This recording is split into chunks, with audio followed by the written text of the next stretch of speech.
মাননীয় প্রধানমন্ত্রী আমাকে সর্বোচ্চ আশ্বাস দিয়েছেন যত দ্রুততা সম্ভব, এবং এই আইনের সর্বোচ্চ যে শাস্তি আছে সে শাস্তি যেন প্রয়োগ করা হয়, যেমন প্রয়োগ করবার সমস্ত যে আইন কানুনগুলি আছে যত দ্রুততার সাথে শেষ করা যায় তার জন্য মাননীয় প্রধানমন্ত্রী আইনমন্ত্রীকে ওখানেই দাঁড়িয়ে উনি নির্দেশ দিয়েছেন।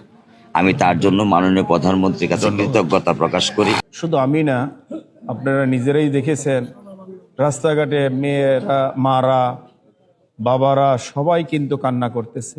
কারণ এই রামিসা একা নয়, আমার আপনার সবারই মেয়ে আছে, আমরা সবাই উপলব্ধি করতে পারি রামিসার কথা।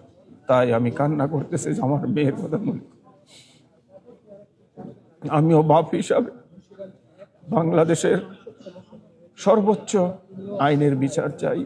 আমাদের মাননীয় প্রধানমন্ত্রী আশ্বস্ত করেছেন, অবশ্যই আমরা বিশ্বাস করি এই বিচার অতি সত্বর হবে এবং সারা পৃথিবী, সারা বাংলাদেশের মানুষ এটাকে দৃষ্টান্ত রেখে এই বিচার সমাপ্ত হবে।